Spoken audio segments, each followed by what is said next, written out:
Reserve ব্যাংকের কাছে অনুরোধ, আপনারা নতুন 10 টাকার নোট বাজারে ছাড়ুন।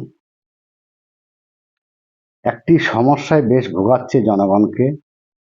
বাজারে হোক কিংবা নিত্যদিনের কাজেই, কেনাকাটায়, ট্রেনে বাসে চড়তে খুচরো সমস্যা পড়তে হচ্ছে অনেককেই।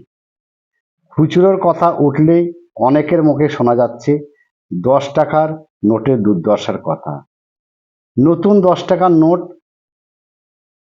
অমিল যা বাজারে পাওয়া যাচ্ছে সেগুলি এতটাই ছেঁড়া ফাটা, সেই ছেঁড়া ফাটাগুলো দেখুন এই কিরকম, পুরো এইরকম সব টাকা। দেখুন টাকাগুলোর হাল কি অবস্থা। আপনাকে একটা থেকে দেখাচ্ছি, 10 টাকা নোটের একদম অবস্থা খুবই খারাপ, সব ছেঁড়া ফাটা।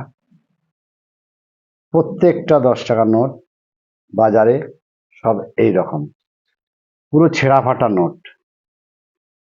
হ্যাঁ, এই নিয়ে ক্রেতা বিক্রেতার মধ্যে চলে কথা কাটাকাটি। লেনদেনের ক্ষেত্রে অযথা ফোনপে, গুগল পের মতো অনলাইন পেমেন্ট, ব্যাংকিংয়ের সাহায্য নিতে হচ্ছে। কিন্তু সব ক্ষেত্রে সেই সুযোগ থাকছে না। বিশেষ করে বয়স্ক বা গ্রামাঞ্চলে মানুষের কাছে এসব আধুনিক ব্যবস্থা এখনো অধারায়। তাই রিজার্ভ ব্যাংকের কাছে আমার অনুরোধ, নতুন 10 টাকার নোট বাজারে এনে এই সমস্যা সমাধান করা হোক যত শীঘ্রই। দৈনন্দিন জীবনের নোটের সমস্যা যেন আর ভোগান্তি না বাড়ায়, অনুরোধ করছি আমি।